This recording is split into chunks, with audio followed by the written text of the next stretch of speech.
अब से इस जगह का नाम लंदन बाजार होगा। मेरा नाम भी मेरे अब्बू ने रखा था, लेकिन बचपन से सब रानी बोलते हैं। लगती भी हो। लाइन मार रहे हो? इस कुर्सी पर बैठने का असल हकदार सिर्फ और सिर्फ आदिल सुल्तान है। मुझे इस बाजार का नयापन बहुत पसंद आया और इसलिए मैं आप लोगों को अप्रिशिएट करने आया हूँ यहाँ पे। मैं यहाँ से बहुत सारी मेमोरीज लेकर जा रही हूँ। प्यार ऐसा वो हाँ भी कह दे। नहीं, तस्वीर तो मैं नहीं भेज सकती। अरे बस नहीं भेज सकती, ये कोई मजबूरी होती है बंदे की। जिद क्यों करने लग जाते हो? कभी तो समझा करो आमिर। हाँ, मैं तो अपनी सारी ख्वाहिशें शादी के बाद करूंगी। क्या हो गया है? शादी का नाम सुनते ही तो इस तरह क्यों मुझे तंज करने लग जाते हो? उफ। आमिर देखो, राजा कोशिश कर रहा है ना, और अम्मी भी मान गई हैं। अब तो हमारी शादी हो जाएगी।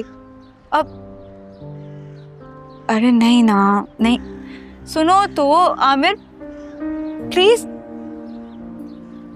अच्छा ठीक है, नहीं करनी बात मुझे अब। अल्लाह हाफिज। क्या है ये?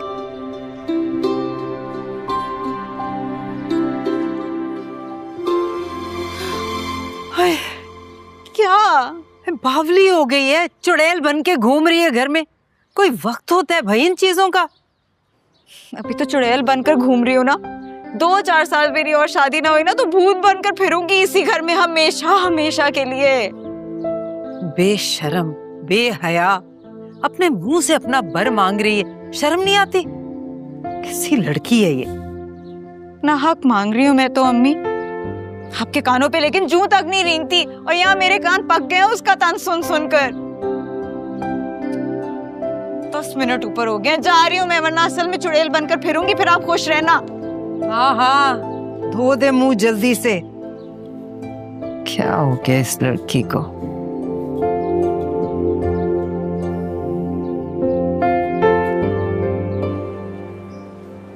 कैसा रहा प्रोजेक्ट तुम्हारा? बहुत अच्छा। और लंडा बाजार से न्यू लंदन बाजार की स्टोरी।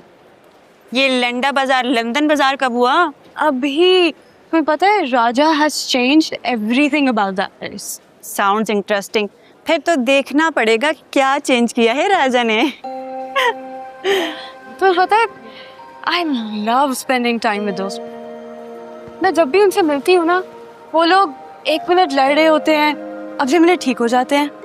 मतलब देखो, आजकल के केओस में भी इस तरह के लोग हैं जो आपस में इतना प्यार और मोहब्बत से रहते हैं। सरप्राइजिंग। फिर तो देखना पड़ेगा।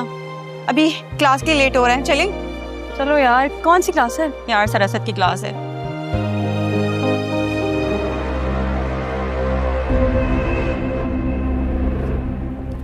अरे शमीम, क्या हाल है? अरे मिर्जा साहब, कैसे हैं आप? ठीक हैं? खैरियत? अल्लाह का शुक्र है। बताइए। यार बहुत बुरी सिचुएशन में फंसे हैं, कुछ करो। अगर कुछ पॉसिबल होता मैं ज़रूर करता, लेकिन इस वक्त कुछ नहीं हो सकता। यार तुमको तो पता है मेरी सुल्तान साहब के साथ कैसे ताल्लुकात थे जी। हमने कितना काम साथ किया। आज अगर वो जिंदा होते ना तो ये कॉन्ट्रैक्ट मुझे ही मिलता। मैं समझ सकता हूँ, लेकिन मैं भी क्या करूँ, मैं मजबूर हूँ। आदिल साहब अपने दिमाग से काम करते हैं और वो हर जगह नए लोग लेके आ रहे हैं।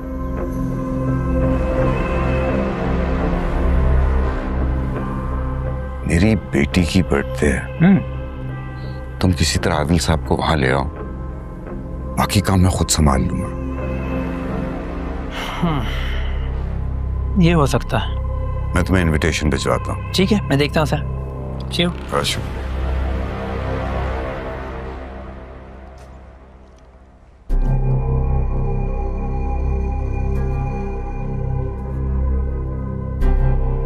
रानिया, तुम्हारी कल बर्थडे है ना? जी अबू। Let's celebrate your birthday. मैं सोच रहा था बहुत अरसा हुआ हमारे घर में कोई खुशी सेलिब्रेट नहीं हुई। Let's start with your birthday. Really? हाँ हाँ, तुम मेरी बेटी हो, invite all your friends. Okay.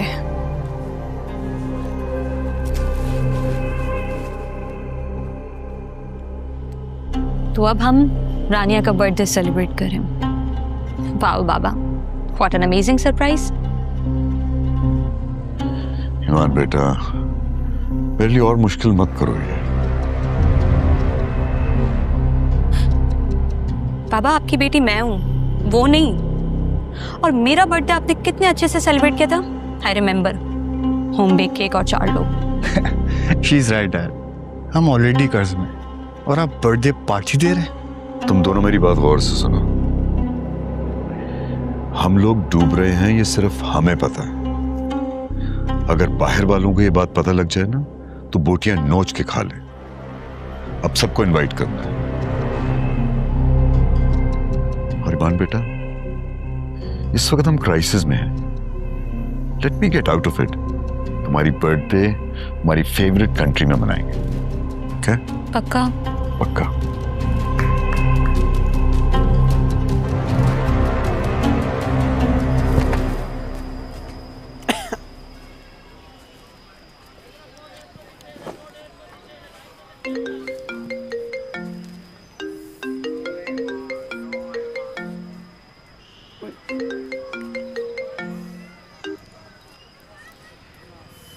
Hello. हाय राजा, कैसे हो? मैं ठीक। अच्छा सुनो, मेरी बर्थडे है। Happy birthday.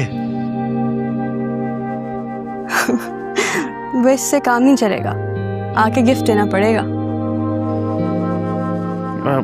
अच्छा, किधर लाना है गिफ्ट? सुबह तुम्हें इनवाइट सेंड कर रही हूँ, ठीक है? और आज शाम मेरे घर मेरे सारे फ्रेंड्स आ रहे हैं, तो मैंने सोचा मैं तुम्हें भी इनवाइट कर लूँ। मैं? हाँ, मेरे सबसे नए दोस्त तो तुम ही हो ना। मैं? आओगे ना राजा? वो यहाँ पे वो मैं क्या, इतने भी बिजी नहीं हो तुम, आ जाना ठीक है? और मेरे पास गुड्डू का नंबर नहीं है तो मैं तुम्हें बता रही हूँ, उसको भी साथ लेकर आना। गुड्डू? अच्छा चलो मैं वेट करूंगी, ठीक है? ठीक है जी। ओके, अल्लाह हाफ़िज़। राजा भैया, किसकी कॉल थी? रानी की थी। ओहो, रानी की कॉल थी। उसकी बर्थडे है, बुला रही थी। तुझे भी बुलाया। यस, रानी की बर्थडे में राजा करेगा डांस और गुड्डू करेगा पार्टी। नहीं जा रहे हम। ये क्या बात है? क्यों नहीं जा रहे हम? राजा भैया, किसी की दावत को ऐसे ठुकराना पता है कितनी गलत बात होती है, और वो भी इतने अच्छे इंसान की, रानी भाभी। अरे दिल टूट जाएगा उनका राजा भैया। और हर मुसलमान के दिल में एक अल्लाह का घर होता है, और मुसलमान के दिल को तोड़ने का गुनाह पता है कितना मिलता है? बेटे इसको चुप कर। साफ नजर आ रहा है किसका दिल टूटेगा किसका नहीं टूटेगा। बेगानी शादी में अब्दुल्ला दीवाना। उनकी क्लास देख और अपनी औकात देख। अरे राजा भैया, अपने को क्लास से क्या लेना देना, अपन तो कभी स्कूल गए नहीं है। राजा भैया चलो ना, उधर डिजर्ट बार होगा, लाइव कढ़ाई होगी, वेलकम ड्रिंक होगी। राजा भैया चलो ना। चुप, पागल हो गया, काम कर जाके। पार्टी पार्टी निकल। राजा भैया, मैं भी मुसलमान हूँ और मेरा भी दिल दुखता है। हाँ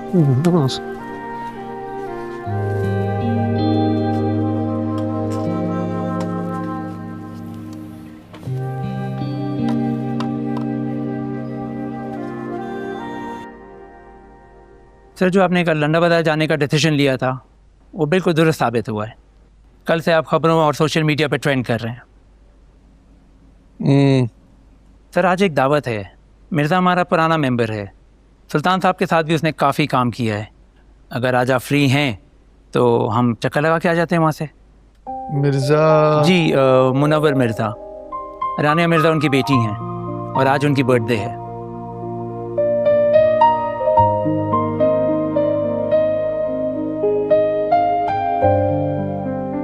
ठीक है, चलते हैं।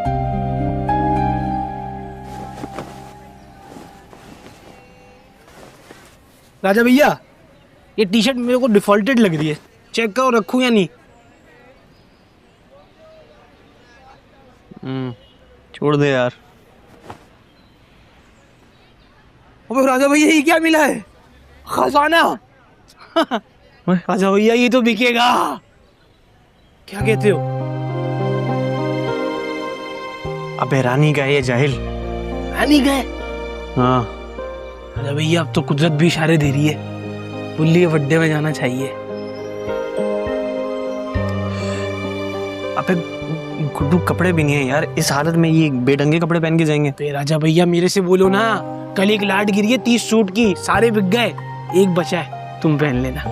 और बोलो चले सोचते हैं यार इस बारे में।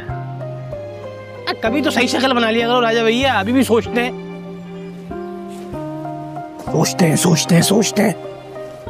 दिमाग खराब कर दिया सोच सोच के। कैसा? ठीक ठाक, थैंक यू। चलो बेटा, रानिया कहाँ है? सब मेहमान आ चुके हैं, तो देख के आओ। बच्ची है क्या वो? इनविटेशन नहीं दे रहे आपने रानी साहिबा को?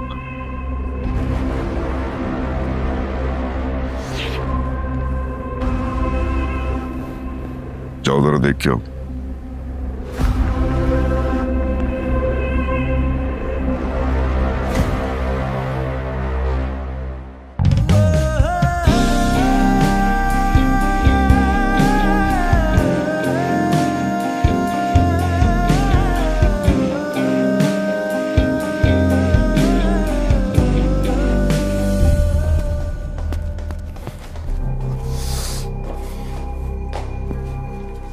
हाँ।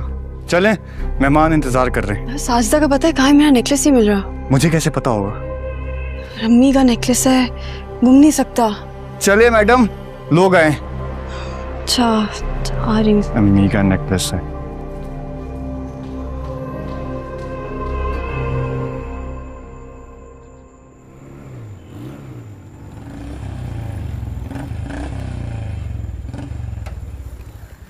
कसम अल्लाह की राजा भैया, कोट पैंट में एकदम हीरो लग रहे हो। ये मरून कलर जो है ना, जच रहा है तुम पे। थैंक्स।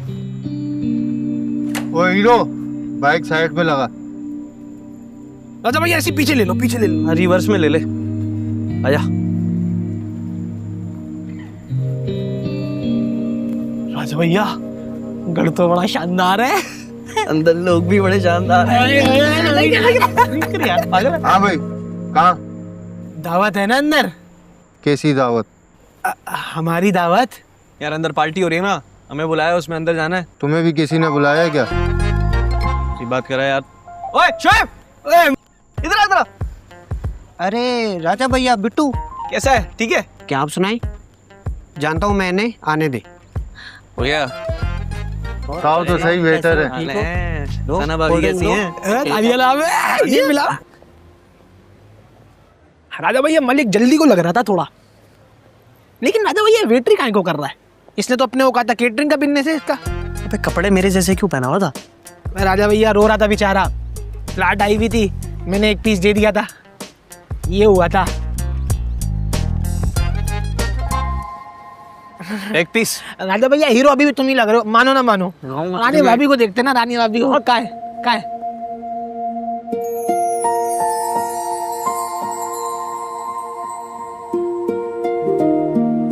गोरी। हाँ।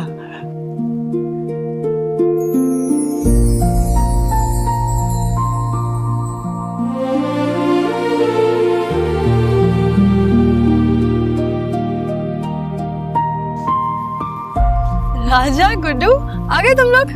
कैसे नहीं आते, आपने इतनी मोहब्बत से जो बुलाया था। बहुत अच्छा किया। कैसे हो राजा? ठीक। आओ अंदर चले। हाँ? एक सेकंड।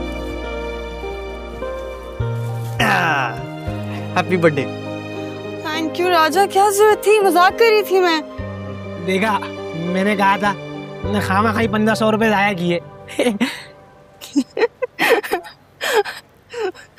आओ तुम्हें अपनी दोस्तों से मिलवाती हूँ। हाँ आप लोग जाओ, मैं अपने दोस्त के पास जा रहा हूँ। तेरे दोस्त? आना बोला ना।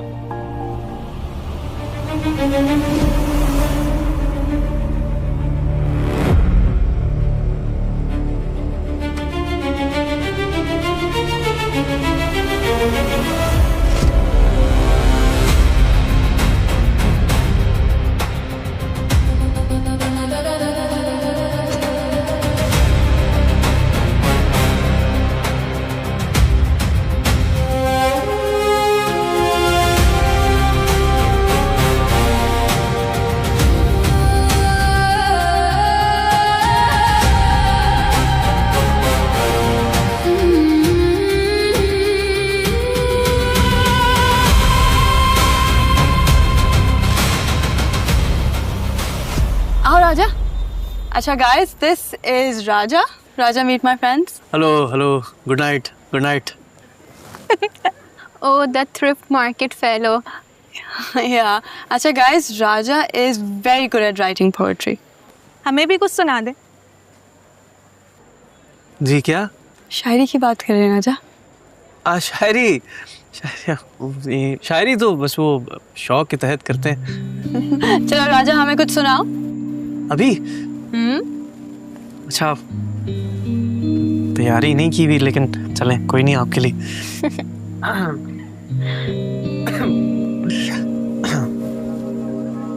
एक सेकंड, अर्ज किया है। इरशाद। हम उसकी अदा का राज कोई मुझसे पूछता, ऐसे भी कुछ सवाल कोई मुझसे पूछता। सड़कें रही वीरान, दुकानें थी बंद, मेरी गली का हाल कोई मुझसे पूछता। आपस की बात ना जाए परवरदिगार तक, जोगी के मन का हाल कोई मुझसे पूछता।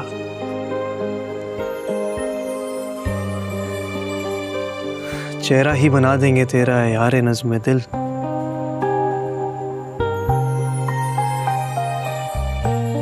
मोहब्बत पे जो कोई अशार कोई मुझसे पूछता।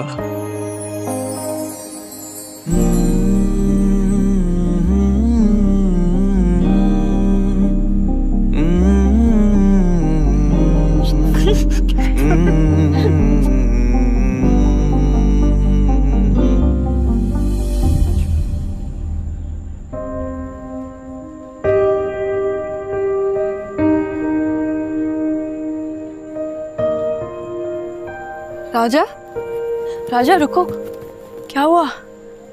कुछ नहीं। I'm sorry if someone made you feel uncomfortable. अरे नहीं, ऐसी कोई बात नहीं है। वो मैं आया भी इसलिए था कि मैं आपको। रानिया बेटा, मैं बस अभी आती हूँ, ठीक है?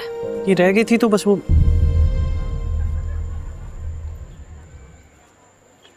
ये मेरी बेटी रानिया, ये ईमान।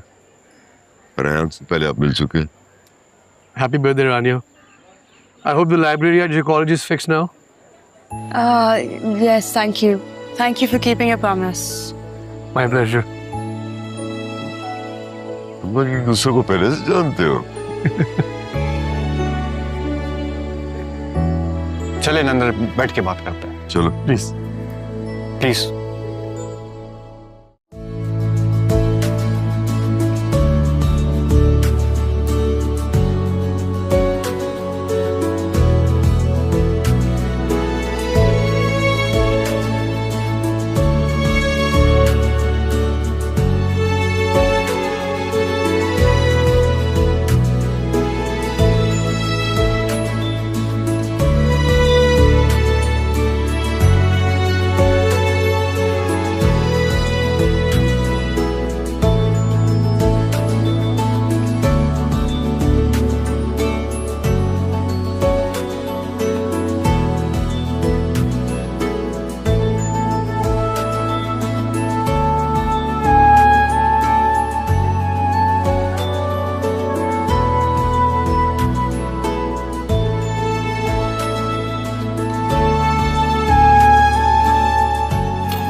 अबे कढ़ाई कौन निकाले, तो खाते रहते।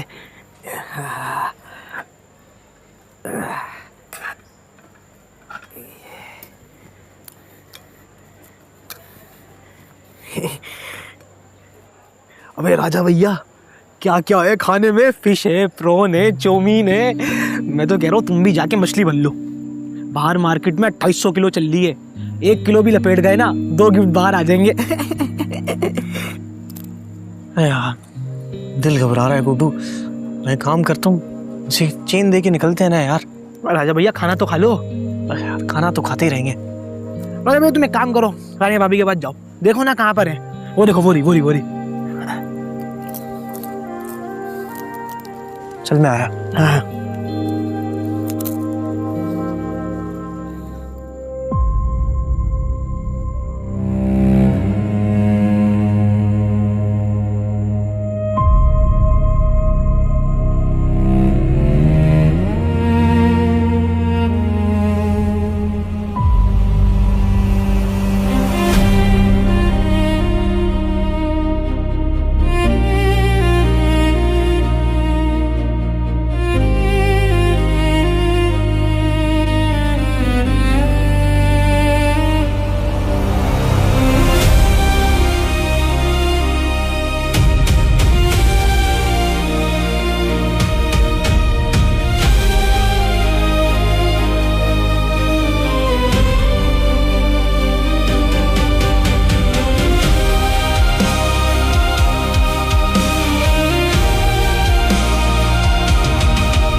गार्ड, घर से सामान चोरी हुआ है। कोई भी स्टाफ, कोई भी वेटर बगैर तलाशी के नहीं जाना चाहिए। Okay sir. सारे मुझे पिछले गेट से चाहिए। गो।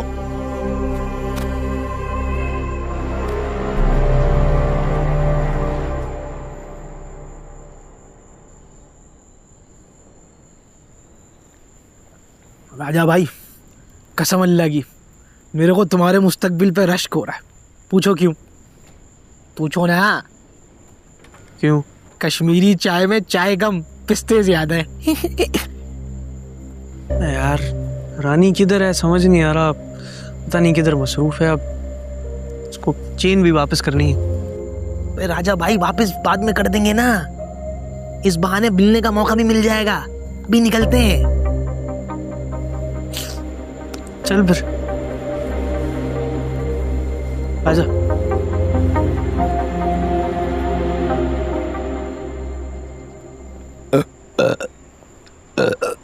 अबे राजा भैया, तुमने खाना नहीं खाया? क्या बताऊं, इतना मजा आया, ऐसा टेस्टी खाना था। आहा, मजा आ गया। रुको, वेटर पिछले दरवाजे से जाएंगे। कौन वेटर? वेटर के साथ ही तो आए थे। अरे मेहमान हैं हम। इतना झूठ बोलोगे? जाओ तलाशी दो, पिछले गेट पे जाओ। ओ भाई, किस बात की तलाशी लेंगे? तुझे हम शक्ल से चोर दिखते हैं? ले ले तलाशी। आजा कर ले तलाशी। जा रहे देते थे ना अपने बाप का, क्या जाएगा राजा भैया। 2 मिनट लगेंगे यार। राजा यार हो जाएगा यार। जीप।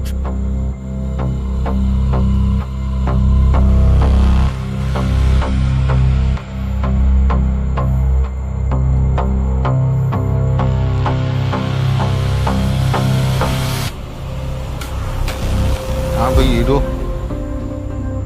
क्या है ये? वापस ही कराने आया था। सही कह रहे राजा भैया, वापस कराने आए थे। शोर नहीं करो, अंदर साहब के पास चलो। अरे क्या बात, साहब के पास चलो। हैं शोर नहीं करो, साहब के पास। साहब के पास अंदर चलो। तुम्हारे पास साहब की टाइम ही नहीं है उनके पास हमारी बात सुनने का। यार नहीं करो। क्या बात कर रहे हैं यार? ओ भाई, हम चोर वोर नहीं है यार, यहाँ गेस्ट बुलाए गए थे। तुम लोग हमें जलील कर रहे हो यार। शक्लें देखो हमारी, मेरी देखो, उसकी शक्ल देखो, हम तुम्हें चोर लगते हैं यार। अजीब बातें कर रहे हो। अब चलो भाई, हम बुलाए गए गेस्ट हैं यहाँ पे यार। गुड्डू व्हाट्सएप दिखा दे यार, व्हाट्सएप दिखा। चल दिखा। अच्छा हाथ छोड़ो, हमने कोई मसला किया? छोड़ो, अब इधर ही छोड़। बॉस, ये बंदा पकड़ा है, इसके पास से ये ज्वेलरी मिली है।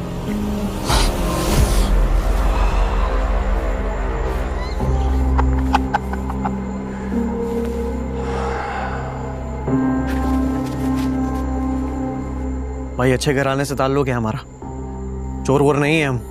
ये वापस कराने के लिए आए थे, इन्होंने गेट पे पकड़ लिया हमको।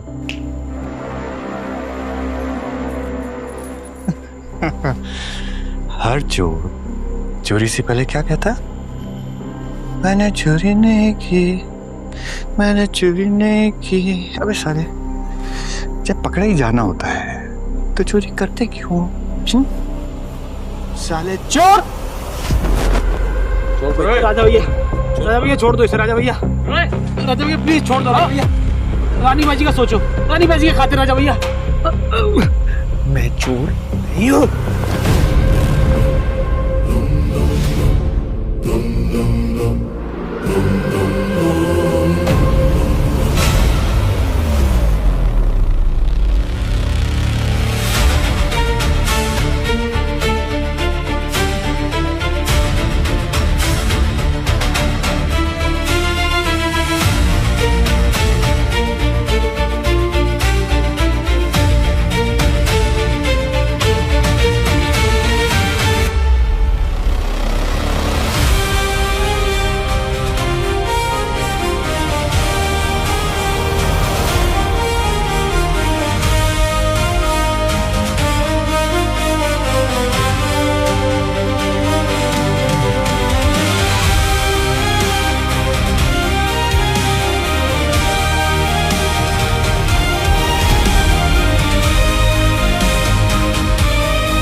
देखो जरा, अभी तक राजा ने आज दुकान बंद नहीं की। कितनी बार समझाए इसे, वक्त पे दुकान बंद किया कर। शहर में इतनी वारदातें हो रही हैं, हालात इतने खराब हैं, मगर सुनता ही नहीं है ना ये। अम्मा क्या हो गया, बस कर दें। कौन सा पहली बार देर से आ रहा है, आता होगा ना, सब्र करें। अरे माँ का दिल है माँ। ये कौन है? हेलो, अस्सलाम वालेकुम, खाला शेबी बात कर रहा हूँ। हाँ बेटा। खाला यहाँ पे राजा भैया आए थे पार्टी में ना, तो मुझे नहीं पता क्या हुआ, यहाँ पे उनको पुलिस पकड़ के ले गई है।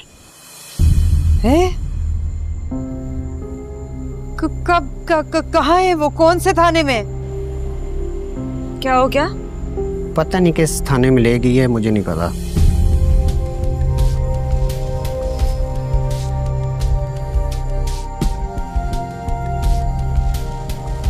अम्मा क्या हो गया? राजा को पुलिस पकड़ के ले गई है। क्या मतलब पुलिस? वो शोएब का फोन था, वो कह रहा था किसी पार्टी में से पुलिस पकड़ के ले गई है उसे। कौन? या अल्लाह, मेरा बच्चा, मुझे लेके चल मेरे बच्चे के पास। रुके अम्मा रुके। हाय अल्लाह, इसीलिए मैं कह रही थी, मेरा दिल घबरा रहा था, कोई बात है। बड़े अरसे बाद सुकून मिला। आदिल सुल्तान हमारे घर आया था, ये बात तो पूरे शहर में मशहूर हो गई। और आई होप कि हमें फ्लाईओवर का कॉन्ट्रैक्ट भी मिल ही जाएगा। वो आपने राजा को पुलिस के हवाले क्यों किया? कौन, उस चोर की बात कर रही हो? अबू वो चोर नहीं है, मैं जानती हूँ उसको, बहुत अच्छा लड़का है। इतनी गिरी हुई हरकत वो कभी भी नहीं करेगा। अबू आप प्लीज अभी पुलिस को कॉल करें और उसको वहां से निकलवाएं। मैं तुम्हारे सब दोस्तों को जानता हूँ, ना वो तुम्हारे फ्रेंड सर्कल में से है और ना हमारे फैमिली फ्रेंड्स में से है। कौन है ये लड़का राजा? अबू मैं उसको यूनिवर्सिटी से नहीं जानती, मैं उसे लंडा बाजार में मिली थी। सुन रहे हैं आप बाबा, हमारी रानी साहिबा कहाँ कहाँ जा रही है और क्या क्या चक्कर चला रही है? रबिश ईमान, अबू मैं लंडा बाजार अपने यूनिवर्सिटी के प्रोजेक्ट के लिए गई थी। और तुमने उस टीचर से वहां दोस्ती कर ली, जिस बदतमीज को यही नहीं पता कि बगैर बुलाए किसी के घर नहीं जाता। क्या तुमने बुलाया था उसको? अबू मुझे नहीं पता ये लोग क्या स्टोरी बना रहे हैं और क्या प्रूफ करने की कोशिश कर रहे हैं। मैं बस ये जानती हूँ कि अबू राजा चोर नहीं है। हम तो कुछ प्रूफ नहीं करे, इनफैक्ट तुम उसकी सगी बन के प्रूफ कर रही हो कि तुम्हारा उसके साथ कुछ चल रहा है। वरना ऐसे कौन किसी के घर आता है बाबा? देख लें आप, हमारी रानी साहिबा को कितनी फिक्र है उसकी। मुझे तो ये कुछ और ही चक्कर लग रहा है। वो क्या कहते हैं कि जैसी माँ वैसी बेटी। माँ ने भी तो रानिया, बाबा आइंदा मैं इस किस्म की कोई गुफ्तगू अपने घर में ना सुनूं। ईमान अपने कमरे में जाओ।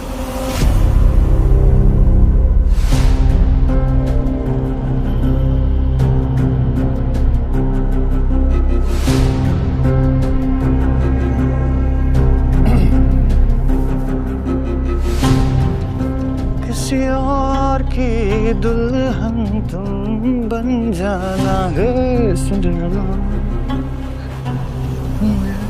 और तुम कान खोल के सुन लो, वो सारी उम्र जेल में सड़ेगा।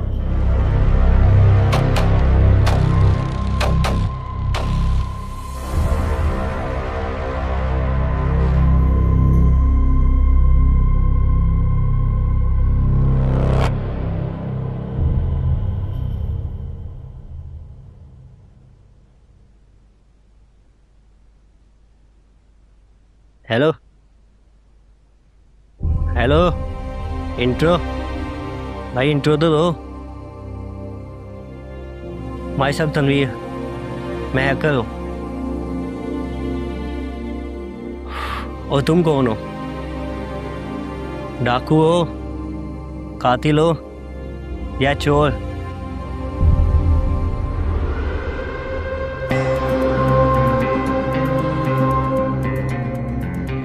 चुप हो के बैठिया, नहीं तो तेरा सॉफ्टवेयर हार्डवेयर क्या?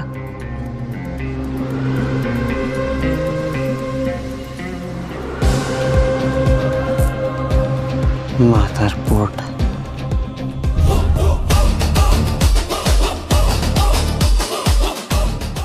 We'll get a quick word with Mike here in a moment. He's making his way over, the legend, the pride of Brownsville. Mike, can I ask? The world is excited to see you one last time, perhaps. Can you just tell us the emotions, the thoughts that are going through your mind right now? Talking's over. Why did you push him there?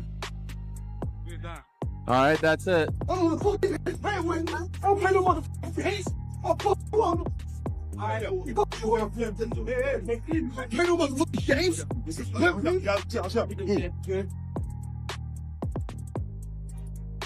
And that's my personality. Like right now, I'm scared to death. But as the fight gets closer, the less nervous I become because it's reality. And in reality, I'm invincible. At the press conference, Mike Tyson nearly brawls with Floyd Mayweather, and the crowd rushes in to restrain him and prevent the situation from escalating further. The world is excited to see you one last time, perhaps. Can you just tell us the emotions, the thoughts that are going through your mind right now? Talking's over. Mike Tyson is reportedly training with extreme intensity in camp, taking guidance from Evander Holyfield as he sharpens his boxing fundamentals and footwork.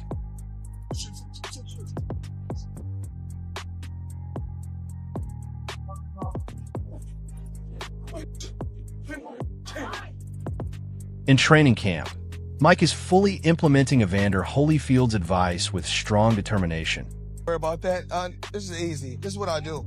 I'm a fighter, so I don't worry about anything. Once again, I've been a professional 25 years, then fought the best, then seen every style, and always came out. Everything starts with the legs, keeping proper posture, staying upright, and maintaining a strong, stable core. Tightening the midsection is essential, and Tyson, if there were some arrangements, prearrangement for this fight, Tyson's animosity, well documented towards Floyd. Any chance that he's going in there and saying, "Hey, screw all, I don't care what agreement was made, if there was one at all, I want to kill this dude"? Nah. He gonna get a check. Floyd's gonna get a check. They're gonna get a check that's real huge because of their names.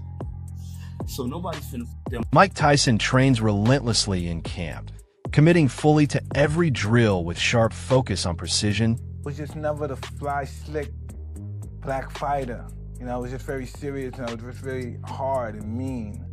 I didn't like the slickness. It was all about hurting him. Evander Holyfield says that Mike Tyson is a champion for life, explaining that once someone reaches that level, it never truly leaves them. According to Holyfield, saying you got Tyson? I got Tyson. You got Tyson over Mayweather. That's huge. Why? I just got Floyd because he's younger, 10 years younger, fast, elusive. I hear bigger punches, man. You don't get toe up. Really? So if Tyson lands on Floyd, Floyd's going down? But so when he fought Jake Paul, some fans, they weren't too impressed with Tyson's performance versus Jake Paul. Do you think you'll have a better one versus Floyd? I just think if they compete, you're gonna get. I like that. You're sticking with your boy Tyson, though. You're loyal. Well, I'm just heavyweight. He don't let nobody get. Mike Tyson displays explosive power during mitt work and training camp, throwing heavy punches that snap with force. His movement is quick. Mike, beautiful roll, Mike. Excellent. Complete game. Beautiful game. Complete. There's nothing to say. You're complete. It's not just enough. Beautiful roll, Mike. Excellent roll. Excellent defense, champ. This is the perfect head position. This we talk about it. 40 seconds. You are winning the fight, so there's no reason for you to rush. We are winning the fight. All good for us. Clean shot, Mike. Excellent. Nice left hook. Up. We're done. The job is over. We're done. 4, 3, 2, 1, and time! Oh, great work, man. Great work. Gene Kilroy motivates Mike Tyson throughout training camp, building his confidence, challenging his limits, and pushing him to work harder every single session.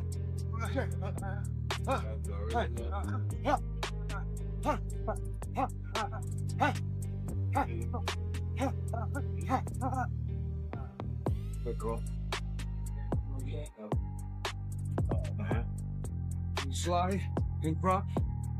Punch it, wait it, hip go. Drop, drop. Walk it, walk it, walk it. Pitch it. Pitch it. 6, 6, punch it. Pitch it. Short. Pull up that ass. Did you out today? Go. Watch it, watch it. I said that like I had my distance. That's why I said I have my distance. Fight. Gene Kilroy energizes Mike Tyson during heavy bag sessions, encouraging his power, demanding higher intensity, reinforcing belief. Able to beat him. I mean, remember when Floyd fought Manny Pacquiao? Like, he waited until Manny got knocked spark out from Marquez, and then he was like, yeah, now's my time to fight him. I just don't believe that Floyd would have fought Mike Tyson if Mike Tyson didn't fight Jake Paul. But Floyd seen that Mike Tyson couldn't hardly walk to the ring. When he got to the ring, he couldn't move around. Jake Paul was running circles around him. And that being said, I'm a huge Mike Tyson fan, like huge. But we see what Floyd's doing here. He's like, yeah, I'm going to get in there with Mike Tyson, who couldn't do anything with Jake Paul. I'm going to get millions of dollars back. Yeah, I'm up for that. But again, I don't blame Floyd Mayweather for doing this. In boxing, I always say, you know, there's not much money in it for the regular people like me and you if you're a fighter. But for someone like Floyd Mayweather and Mike Tyson, they earned absolutely millions. Mike Tyson remains convinced he is still the greatest, approaching the fight with fearless confidence and a rock-solid champion mentality. Interview 10. Mike Tyson is doing heavy dumbbell exercises, pushing his body to develop strength, endurance, and explosive power for his punches. Every repetition sharpens his conditioning, builds raw force. The aspect of it with a new fan base is always curious about the old-time fighters, which is why Tyson always gets views even today, because people are always curious about the Mike Tyson mystique, the Mike Tyson effect. So people that weren't able to be alive and wake up the morning of a Mike Tyson fight to know what that feels like, you know, want to feel that today. I promise you, it's nothing like it was in 1989 with Tyson, no matter what you guys want to feel. But regardless, I think people get curious about that. And I think this is going to be sort of the same thing. There's nothing that's going to match the Mayweather-Pacquiao era of that time where they were flying and people wanted to see that fight. This is not going to be that feeling on the morning of. But like the champ said, on the morning of, whether you like it or whether you don't like it, I think you're going to end up, you know, ordering that pay-per-view or watching on Netflix, whatever. Daniel Cormier recently gave his take on the exhibition fight between Mike Tyson and Floyd Mayweather Jr., pointing out how unusual the matchup looks on paper. He highlighted the huge physical gap, noting that Tyson made his name as a dominant heavyweight, while Mayweather rose to fame in much lighter weight classes, starting around 130 pounds and never approaching heavyweight competition. Corner, I mean, I've never really been in this corner. I mean, a long time ago when I first got him signed, yeah, I was in this corner. But other than that, no, I don't think that I'll be in this corner. I mean, obviously it's coming. I'll be there to support him, but I won't be in this corner. Yeah, of course. Do you think the comeback is like for like a title run, or is it like you know, like, do you think he's gonna kind of go after some of the top guys, or is it just kind of like he wants to come back, got a couple more pro fights, rob the bank? I think that if he comes back, he's going to come back in a way where it's going to be smart and it's going to benefit him. You know, and I think that, you know, his name is bigger than still bigger than anybody that's out there today. In that in itself is going to sell. So basically, you know, I mean, he's going to have to fight somebody one day. And I think that that one day is when everybody will find out how much he has left. In the context of the upcoming, Daniel Cormier noted that the striking difference in physical size alone makes the matchup compelling.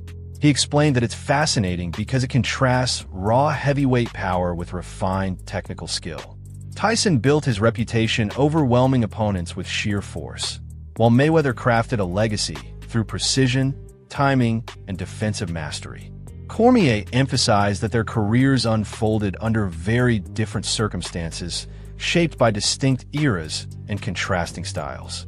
One became famous for explosive finishes that shocked fans, the other for strategic control and ring intelligence. That's probably one of the biggest fights in boxing now. And that's ridiculous. I mean, with all these other young fighters, nobody still hasn't got to that height of fame. And that's a shame. I mean, but there are a lot of good young fighters that, that I see myself growing up, coming up and I mean, that I really like, but I don't think that right now their name and their talent, and their fame haven't reached to that level yet. While high-profile exhibition bouts with retired champions often face criticism, many take a more understanding perspective. From this view, veteran fighters returning to the spotlight aren't tarnishing their legacy. They're simply exercising the right to capitalize on years of hard work and dedication. Combat sports require immense physical and mental discipline, often starting in childhood and continuing through years of grueling competition. Advocates point out that professional fighting careers are usually much shorter than in other fields. You know what's crazy, and I don't know whether it's true, but I was hanging out at Wes Watson's house, right? He's a big fitness influencer. Yeah, I know you know who he is, right? So we did a house tour. Bald head is a dude. Yeah, Yeah. white dude. Big, Prisoner guy? Prisoner guy, Yeah, I know right, what you're exactly. So when we're getting ready to shoot, he's got these kind of people at his house. Right. And there's this old school jeweler dude there. They're oh, this is one of the OG jeweler guys. This is who everyone else gets their stuff from. And he told me, and I'm not going to say who it is, but he's Mayweather's broke. I said, no. He's no, really. Mayweather's broke. Now, I don't know if it's true. Right. This is what this guy told me. I'm how could he be broke? He's yo, he spends like crazy. Yeah. Spends like I mean, crazy. he only could go but so long. The opportunity to earn significant income at the top level can disappear quickly because of age, injuries, or changing promotional environments. If well-known fighters can still attract attention and engage audiences in a controlled exhibition, many see it as a practical choice rather than a desperate move. There's also a strong argument for autonomy. Veteran athletes understand the risks better than anyone. Having faced grueling training camps and championship pressure throughout their careers, they know exactly what participation demands. For many, these events serve as a celebration of their legacy, a chance for financial security, and a final opportunity to connect with the fans who have followed their journey.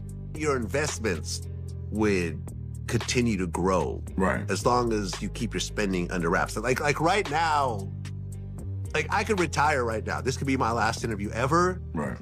And with my investments, I invested into a lot of great companies like Google and Amazon and Tesla over the years, and those companies have all grown and continue to grow, right? And I could actually borrow money against my stock portfolio without even selling my stocks. Right. So I assumed that Mayweather was in a similar spot because he made so much cash, and if you invested even in common stocks, you should do pretty well. But I mean, listen, Mayweather never flies commercial. He's only flying private. So he doesn't own his own plane? I don't think so. I've never seen a Mayweather plane, like a Drake plane. I've never seen that. Not to say that he doesn't. I don't know Mayweather like that. One of the most striking aspects of the upcoming exhibition between Mike Tyson and Floyd Mayweather Jr. is their advanced ages. Tyson is nearing 59, while Mayweather is 48, putting both far past the typical peak years for professional boxers.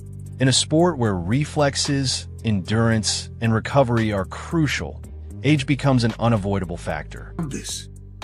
Who looks at it now and says he's 50-0? A generation, the first generation of boxing fans who don't box. Tattoos all over. You will shoot somebody down for $1, right? You will play around and beat up a bum who's drunk out of his mind so you can put it on YouTube, right? but you won't put on the gloves. You won't go to a local gym and put on the gloves. And you have killed boxing. You have killed something that saved me from a life of being a victim. Okay? You have done it. And you have destroyed boxing in such a way, Floyd Mayweather fans and Floyd Mayweather. You have destroyed boxing in such a big way that even Crawford and Canelo can't. The more than decade-long age gap between Tyson and Mayweather adds an intriguing layer to the fight, highlighting concerns about reflexes, conditioning, and sustaining pace over multiple rounds. With age, timing, reaction speed, and sharpness naturally decline, while endurance can vary unpredictably under the pressure of the spotlight. Yet, the experience accumulated over decades acts as a crucial counterweight. Years spent honing ring IQ, tactical thinking, and emotional control in high-stakes bouts can offset some physical limitations. Save it. Because by the time September 14th comes, it's back to the circus of Tank Davis and Jake Paul. And I was on Tank Davis' side. Most of you know that. I'm done with him too. Okay? I will officially say that he ducked Lamont Roach Jr. And you know, I don't say everybody ducks everybody. I don't say that. Okay? I don't say that. Jack Dempsey ducked Howard Wills, Harry Wills, Sugar Ray Leonard when he was supposed to be fighting Marvin Hagler, when Marvin Hagler was in his prime and begging Sugar Ray Leonard for a fight. Sugar Ray Leonard ducked Marvin Hagler.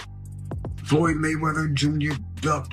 Combat sports analyst Wade Plemons recently voiced serious concerns regarding the proposed Tyson Mayweather exhibition. He noted that comparing Mike Tyson to Muhammad Ali can come across as disrespectful, given Tyson's long-standing admiration for Ali and his consistent acknowledgement that he never considered himself above the legend. Plemons stressed that the two icons fought in entirely different weight classes during their primes, making any hypothetical matchup impractical under standard professional rules. Shocked me. Floyd Mayweather Jr. unretired. He is 48 years old and going back in to fight again. He will announce that he's unretiring right after the exhibition fight he has against Mike Tyson in April. Now, I say, when I see this, my mind went everywhere because I'm thinking all of the stuff that I've heard, like allegedly he's having money issues and money troubles. And then I didn't know if to believe that because I don't see how you went through that kind of money. And Floyd, I thought, was a brilliant businessman because he was the one that flipped the game. Remember the Don Kings and all of those promoters? They would come in and make hundreds of millions of dollars. Urban emphasized. He added that exhibitions lacking official weight limits or meaningful stakes can undermine the legacies of legendary fighters. Drawing on historical examples, he cited the Vander Holyfield versus Verbelford fight under the Triller promotion, describing how uneasy it felt to watch a former champion compete well past his prime. In Plemons' view, such events give younger or fresher opponents wins that would likely never happen in a true prime versus prime matchup. While he acknowledged the financial incentives and the need for fighters to secure late career paydays. We'll make 25, 30 million a year, but Don King made hundreds of millions. Floyd Mayweather flipped the script and said, no promoter, I'm not going to pay you or let you take home that kind of money. I'm going to hire you and I'm going to take home all of the promotion money. When I was with Showtime, with my guy over there, they were taking him checks for $150, $160, $175 million because he was getting paid to box, but also paid as the promoter. This, I never thought would happen. I just never thought it would happen. Now him returning to the ring, how does this affect him moving forward? Does he stay 50-0? I don't believe Florida get a loss. That wraps up today's video. Stay tuned for more updates, and we'll see you next time.